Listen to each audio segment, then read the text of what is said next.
Quando o assunto é meio ambiente e as consequências do aquecimento global, nossos olhos normalmente se voltam para a Amazônia. Mas o Brasil tem outras regiões que também sofrem com a redução de sua área de vegetação nativa. O Pampa Gaúcho, segundo menor bioma do país, que abrange apenas parte do Rio Grande do Sul, está ameaçado pelo avanço das lavouras de soja e das florestas de eucalipto.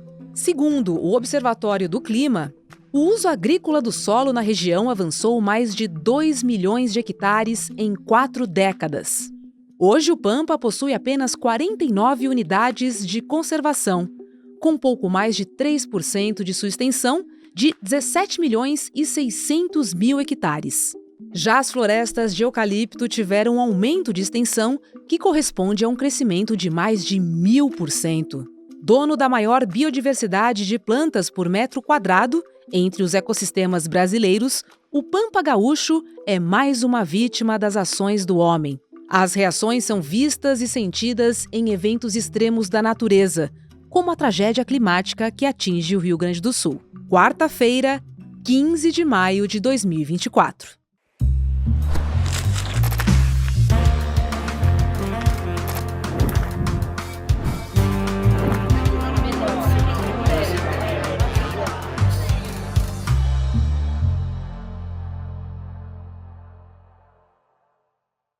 Olá, seja muito bem-vindo, bem-vinda e bem-vinde. Eu sou a Roberta Garcia e este é o videocast Em Detalhes. Aqui, sempre com um convidado especial, nós vamos analisar e conversar sobre uma temática do dia. Hoje a gente recebe Valério Pilar, professor do Departamento de Ecologia do Instituto de Biociências da Universidade Federal do Rio Grande do Sul. E a gente vai conversar sobre a devastação da vegetação nativa do Pampa e a sua relação com a tragédia climática no Rio Grande do Sul. Bom dia, professor Valério, seja muito bem-vindo ao Em Detalhes. Professor, o Pampa é um bioma brasileiro exclusivo do Rio Grande do Sul. Quais são as suas características? Que bioma é esse, hein? O que caracteriza o Pampa é a vegetação de campo. Predomina a vegetação de campos, que são campos nativos, constituídos por ervas, por gramíneas baixas, algumas mais altas, mas é aquela visão de um campo, né? As pessoas sabem o que é um campo, mas muitas vezes esses campos são áreas que foram pastagens plantadas, mas no caso do Pampa, esses campos são nativos, eles são originários, eles estão aí há milhões de anos, e eles são compostos por centenas de espécies de plantas, milhares, são cerca de mais de 2.000 espécies, né, que caracterizam essa vegetação de campo. E não só de ervas, mas de pequenos arbustos. Também no bioma Pampa há florestas, mas em muito menor proporção, porque elas ocupam apenas as áreas ao longo dos cursos d'água, denominamos as áreas ripárias, de riachos e rios, né?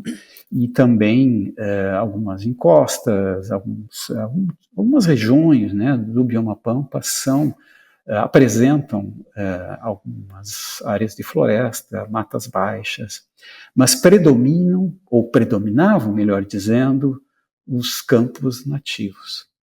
E é um bioma que no Brasil ocorre apenas no Rio Grande do Sul, mas nós estamos aqui na extremidade norte de uma extensa região que se estende pelo Uruguai e por parte da Argentina, caracterizada por esses ecossistemas campestres, né?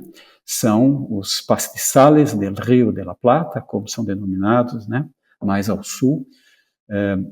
Mas aqui nós estamos nessa mesma região, né, geográfica e caracterizada pela visão, né, pela vista descoberta, né, a grandes distâncias, e pela ausência de árvores em muitas regiões, em outras há mais árvores. Na verdade, aqui no Rio Grande do Sul, para qualquer lado que se olha no Pampa, nós vamos encontrar predominantemente campo, ou campo que foi transformado em lavouras, ou áreas de silvicultura, e áreas de mata nativa, pequenas áreas de mata nativa, como eu estava explicando.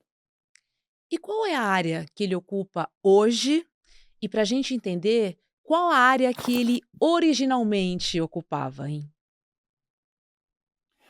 Nós temos alguns dados do Map Biomas que indica que houve uma perda, né, enorme perda de vegetação nativa nos últimos, sobretudo, quer dizer, até 1985, havia uma perda significativa de vegetação nativa no bioma Pampa, mas ela estava mais restrita a algumas regiões, especialmente a região ao norte do bioma Pampa, no Planalto Médio do Rio Grande do Sul, onde à época, em 1985, já havia o cultivo da soja naquela região, e as várzeas, né, como o cultivo de arroz, que é um cultivo que já vem, né, desde o século XX, meados do século XX, já sendo desenvolvido nas várzeas. E a partir de então, a partir de 1985, houve uma perda significativa de vegetação e, sobretudo, da vegetação campestre, que é a que predomina, né, no bioma Pampa. Então, para tu teres uma ideia dessa perda, né, eu vou abrir aqui uma planilha que eu tenho aqui para a gente não se perder. De qualquer maneira, foi uma perda bem considerável, né, professor?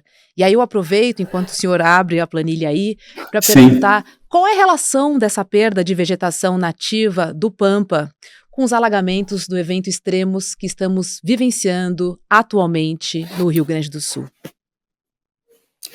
Bem, nós temos que considerar que o Rio Grande do Sul não tem apenas o bioma Pampa, ele tem também uma boa parte, né, do estado coberta por áreas que pertencem ao bioma Mata Atlântica. Mas nessas áreas também há um predomínio de campos de vegetação campestre, são os campos de altitude. Então, toda essa região faz parte, né, compõe a bacia do Guaíba, que deságua em Porto Alegre.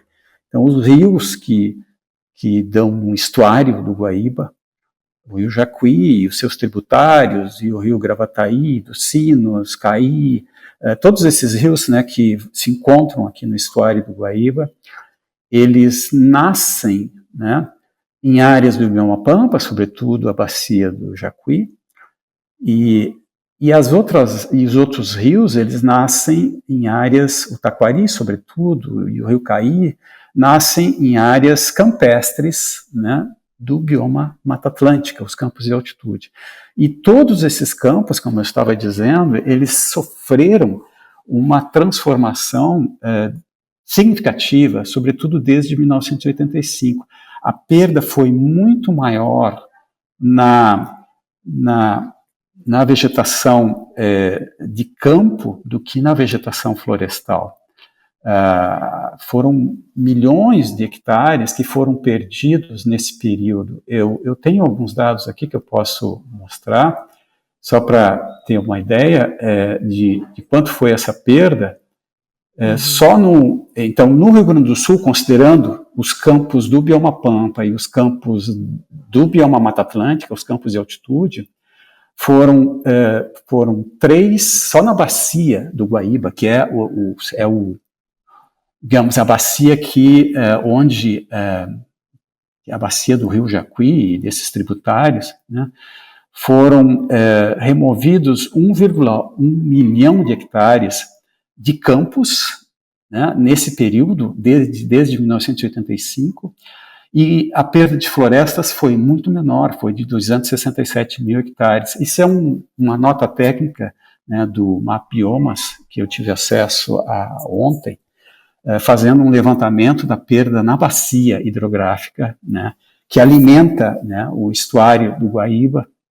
Então, respondendo à pergunta, Sabe-se que a perda de vegetação nativa agrava o efeito dos eventos extremos, os impactos negativos dos eventos extremos. O que nós precisamos considerar é que primeiro, não é só bioma pampa, nós temos que os campos, né, toda a área do bioma Mata Atlântica no Rio Grande do Sul, e nesses dois biomas houve uma perda significativa de vegetação nativa, sobretudo a partir de 1985, que nós temos essa série de biomas, mostrando que as maiores perdas foram de vegetação campestre, que caracteriza tanto o bioma pampa, como as áreas mais altas do bioma Mata Atlântica aqui no Rio Grande do Sul. E são essas áreas que são as nascentes dos rios, né? Tanto do rio Jacuí, parte do rio Jacuí, como os outros rios que desagam aqui no estuário do Guaíba, em Porto Alegre. Então, as cheias, elas foram, essa enchente catastrófica que está acontecendo, ela foi provavelmente agravada pelo uso da terra que removeu, né, a vegetação nativa em milhões de hectares em toda essa região. Quer dizer, em 38 anos, foi mais de 1 milhão de hectares só na bacia do Guaíba, que foram perdidos de vegetação campestre. Ou seja, então foram os campos que foram perdidos, foram os campos que foram transformados, e nessa região a transformação se deu sobretudo para o cultivo da soja. Então, é isso, quer dizer, a expansão agrícola sobre as áreas de campo agravou o impacto negativo desse evento extremo de chuva agora, mas também provavelmente agravou o impacto dos eventos extremos de seca que têm acontecido e já aconteceram há poucos anos. Quer dizer, sabia-se que esses eventos extremos iriam aumentar a sua frequência, tanto de seca como de chuva aqui nesta região. Isso já se sabe há décadas, o IPCC vem alertando, e cada vez as previsões dos modelos são mais regionalizadas. Então, nós teríamos tido tempo, os governos teriam tido tempo para tomar medidas de adaptação a essas mudanças climáticas previstas, no sentido de, neste aspecto aí de uso da terra, de regular o uso da terra, de fazer cumprir a lei de proteção da vegetação nativa, que já está aí, né, antes na forma do Código Florestal e a partir de 2012, como lei de proteção da vegetação nativa, protegendo todos os tipos de vegetação nativa, determinando que os proprietários tenham pelo menos 20% da sua propriedade protegida com vegetação nativa, seja de campo, seja de floresta, sejam banhados ou brejos. Determina também que as áreas ao longo dos rios precisam estar protegidas, as margens dos cursos d'água protegidas por áreas de preservação permanente, as encostas mais declivosas, sobretudo nessas áreas onde há florestas, as encostas aí da encosta da serra, e isso aí é bioma Mata Atlântica, que está protegidas, né, por áreas de preservação permanente. Mas, nesse sentido, a maior violação dessa legislação tem acontecido justamente sobre as áreas originalmente de campo nativo.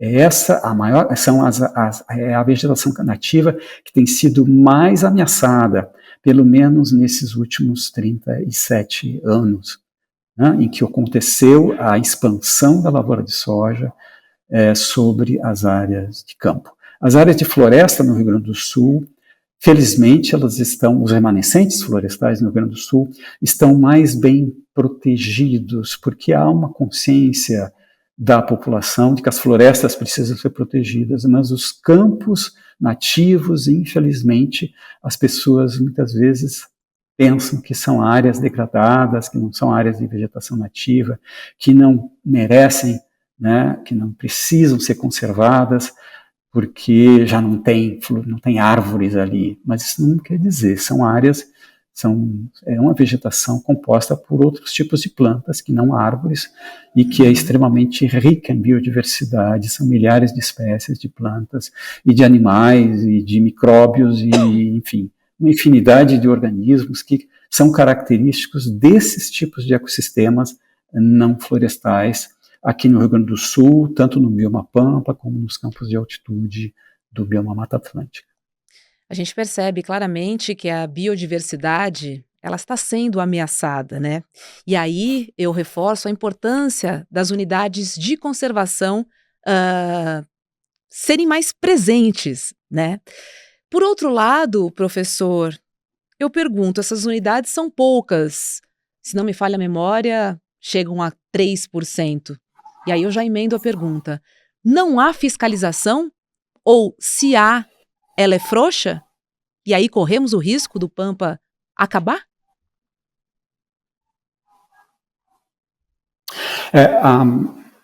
As unidades de conservação, elas cobrem uma área muito pequena do bioma Pampa, deve dar 3% no máximo. Uhum. O que nós dizemos é que as unidades de conservação cumprem um papel complementar na conservação da biodiversidade. Não é possível nós conservarmos a biodiversidade apenas em unidades de conservação. Por isso que nós temos no Brasil essa categoria, né, não deixa de ser uma unidade de conservação, mas que é a reserva legal, que está na lei, essa lei de proteção da vegetação nativa, 20% de cada propriedade. Se essa lei fosse cumprida, nós teríamos protegidos, né, e para uso sustentável, que deixo claro, né, que a reserva legal tem esse propósito, né, de que sejam áreas de vegetação nativa com o propósito de serem utilizadas para uso sustentavelmente, né, e aí o uso pecuário, né, para produção pecuária, o uso dessas áreas com o gado, que pasteja esses campos nativos, que suprem a forragem para esses animais de forma gratuita, são áreas cobertas com vegetação nativa que serve como pastagem. São pastagens naturais, nós podemos dizer, gratuitas, né? Não precisam ser plantadas. Então, as reservas legais podem ser utilizadas para a produção pecuária, por exemplo. As reservas legais, onde há campos nativos, elas podem ser utilizadas para a produção pecuária. E essa produção pecuária mantém toda essa biodiversidade. É essencial, inclusive, o uso dessas áreas de campo para que essa biodiversidade seja conservada. Se eles não forem utilizados, a tendência é modificar para um outro tipo de vegetação menos favorável à conservação dessas espécies características dos campos nativos.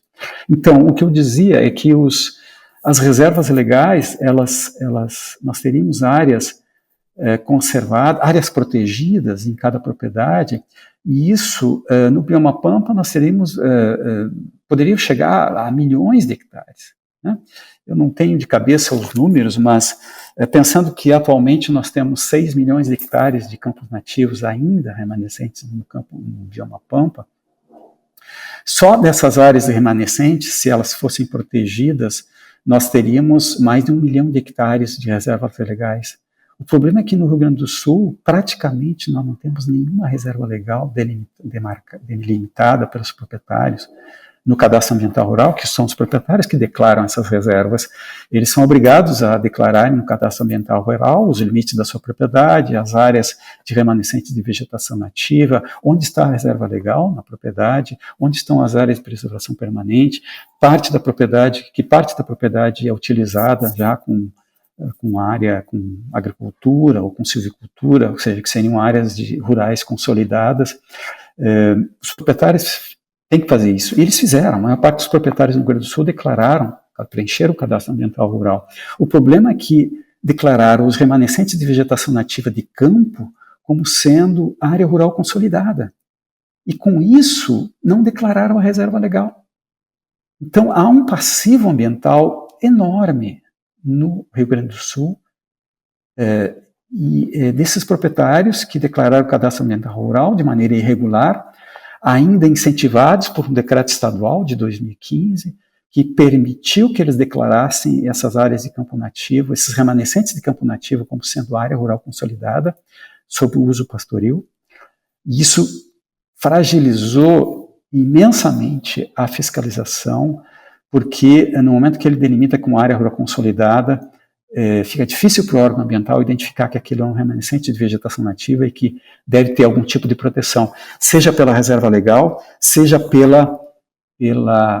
um outro mecanismo que tem na lei, que é de autorização de supressão de vegetação nativa. Toda supressão de vegetação nativa, seja florestal ou campestre, precisa ter autorização do órgão ambiental. E aqui no Rio Grande do Sul, nós perdemos milhares de hectares por ano. Só no bioma Pampa são 147 mil hectares por ano de campos nativos que são perdidos para a conversão em lavouras e silvicultura, e uma fração muito pequena desses milhares de hectares tem autorização legal para supressão. Então, o Estado do Rio Grande do Sul, lamentavelmente, se omitiu na aplicação da Lei de Proteção da Vegetação Nativa, no sentido de, primeiro, analisar o cadastro ambiental rural, exigir que os proprietários tenham declarado os remanescentes de vegetação nativa como tal, sobretudo os de vegetação de campo, como remanescente de vegetação nativa, que tenham declarado a reserva legal, e que tenham aqueles que suprimiram a vegetação nativa, ou que quiseram suprimir a vegetação nativa, ele não exigiu que tivessem pedido autorização legal para isso, porque o órgão ambiental pode regular esse uso. Regiões onde já há muito pouco campo nativo remanescente, haveria mais restrições para a supressão da vegetação nativa, para essa conversão em lavouras, deveria ter, mas não teve. Então, é isso. Nós tivemos aí um período de algumas décadas de omissão, né, do governo do Estado na aplicação da lei, né, e agora, com essa catástrofe, esperamos que percebam, né, que tem que mudar. Nós temos que proteger os remanescentes de vegetação nativa, porque eles ajudam a lidar com esses eventos extremos, tanto de chuva como de seca, porque protegem o solo, porque aumentam a infiltração da água da chuva no solo, porque reduzem o escorrimento superficial. Então, tudo isso faz com que um excesso de chuva, como aconteceu, diminua o impacto negativo desse excesso de chuva. A água escorre mais lentamente para os rios, ela é retida por essas barreiras, por essas áreas de vegetação nativa, ela infiltra mais no solo, escorre menos, causa menos erosão. Aquela água barrenta que a gente vê na imagem, né, nas imagens, né, da enchente em Porto Alegre, de onde que ela vem? Aquilo é solo erodido em toda essa bacia hidrográfica, né, do Guaíba, sobretudo nas áreas de uso agrícola, mesmo com um plantio direto, que protege um pouco mais do solo, que ele causa uma perturbação menor no solo. Mesmo assim, o solo não é coberto, ele é muito mais suscetível à erosão quando ele é cultivado, mesmo com plantio direto, do que quando ele está coberto com a vegetação nativa campestre ou florestal, né? A floresta, todo mundo sabe, protege o solo e reduz a erosão, enfim, mas os campos também protegem o solo e aumentam a infiltração da água e tudo isso, e cumpre um papel importante nessas medidas de adaptação, né, às mudanças climáticas. Nós temos que nos preparar para isso. E professor, em face à crise climática que já chegou, apontando para o futuro, é possível restaurar o bioma Pampa? Quanto tempo levaria? Olha, é muito difícil a restauração da vegetação de campo nativo. Isso é um dos temas de pesquisa na Rede Campo Solino. Nós temos colegas trabalhando com pesquisas nessa área e que procuram, então, descobrir como restaurar uma área de campo nativo depois que ela tenha sido cultivada, e é muito difícil. Muito tempo, porque essas áreas de cultivo, primeiro, o uso de herbicidas se generalizou nas últimas décadas, então os herbicidas eliminam os remanescentes ali de sementes e de enfim, partes vegetativas que poderiam ajudar numa regeneração da vegetação nativa. Essas áreas muitas vezes são cultivadas por muitos anos e fica muito complicado e muito caro restaurar a vegetação nativa de campo. Nós não temos sementes, para começar, nós não temos sementes de espécies nativas de campo disponíveis. Se um produtor rural chega para nós e demonstrar interesse, eu gostaria de restaurar uma área de campo nativo, que eu tinha uma lavoura e agora eu quero deixar de plantar ali, eu quero que o campo nativo regenere ali, como é que eu posso ajudar esse processo? Nós não temos sementes, né? Nós não temos sementes para oferecer, porque é muito difícil e todo o processo é muito complicado. E, além disso, as áreas de remanescente de campo nativo, especialmente nessas regiões onde restou muito pouca vegetação campestre nativa para servir de fonte de sementes. Na região do Planalto Médio, tem municípios com 3% da vegetação nativa campestre original. É muito pouco. Né, são poucos remanescentes. Então, em regiões onde há mais campo nativo, é possível acelerar esse processo por meio do uso pastoril, fazendo com que o gado pasteje nas áreas de campo nativo e depois passe para as áreas em restauração e leve nas fezes as sementes ou nos pelos, enfim, as sementes de espécies nativas de campo, e aos poucos esse campo vai se regenerando. Ao longo de décadas nós teremos ali uma área que dá para dizer que é um campo nativo, mas muitas espécies levarão muito mais tempo para que retornem ali. Quer dizer, é possível identificar ainda hoje, depois de décadas, áreas que foram cultivadas e que pela imagem do satélite aparecem como sendo de campo nativo, pela fisionomia, mas se nós formos ver a composição de espécies, algumas espécies características de campos bem conservados, campos que nunca foram cultivados, elas demoram muito tempo para reaparecerem nessas áreas em regeneração ou em restauração. Então é isso, depois que que esses campos são transformados em lavouras, é muito difícil reverter esse processo. Não é assim, não, se não der certo, o ano que vem, aí eu tenho campo nativo de novo. Não é assim. Não é assim. Nós perdemos ali uma vegetação riquíssima em espécies e para restaurá-la levará muito tempo e custará muito caro. Quer dizer, sai muito mais barato proteger, né, delimitar a reserva legal e proteger essa vegetação nativa, e ela continuará sendo produtiva, porque aqui no Rio Grande do Sul é possível manter a atividade pecuária sobre as áreas de reserva legal. Isso é importante destacar. Essas áreas não se tornam improdutivas, elas podem ser usadas de maneira sustentável para a produção pecuária, que é a atividade mais compatível com a conservação da vegetação nativa de campos. O que para alguns pode parecer estranho, afinal, criando gado, que é um animal exótico, sobre uma vegetação nativa e está conservando a biodiversidade. Sim, é verdade. Nós não estamos falando de pastagens que foram plantadas sobre áreas de floresta, como acontece na Amazônia, no Cerrado. Não, nós estamos falando de campos nativos, que já existem há milhões de anos e que coevoluíram, essas espécies coevoluíram com esses animais, com grandes animais que há 10 mil anos se extinguiram aqui, que eram animais pastadores, como é o gado, como são os cavalos, as ovelhas, e que servem esse propósito de interagir com essas plantas que caracterizam os campos, e elas são beneficiadas por esse uso pastoril. Professor Valério Pilar, muito obrigada, viu, por compartilhar seu vasto conhecimento. Obrigada e um bom dia. Obrigado, foi um prazer, né, falar contigo. E olha só, saiba em detalhes como foi o trabalho da imprensa na cobertura do caso do assassinato da vereadora carioca Marielle Franco, desde os primeiros momentos após o crime, na noite do dia 14 de março de 2018, até a prisão dos mandantes, quase 6 anos depois. Repórteres renomados que trabalharam na apuração relembraram os momentos mais marcantes dessa experiência e discutem a importância do jornalismo profissional no esclarecimento deste que foi o mais chocante crime político da história recente do Brasil. Com depoimentos de Chico Otávio, Flávio Costa, Juliana Dalpiva, Leandro Demore, Marina Lang e Sérgio Ramalho.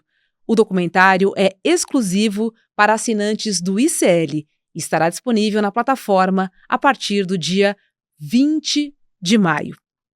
O Em Detalhes de hoje fica por aqui. A todos um ótimo dia e a gente se vê. Tchau, tchau. Foi preciso esperar 6 anos. Mas a pergunta, quem mandou matar Marielle Franco, tem agora uma resposta.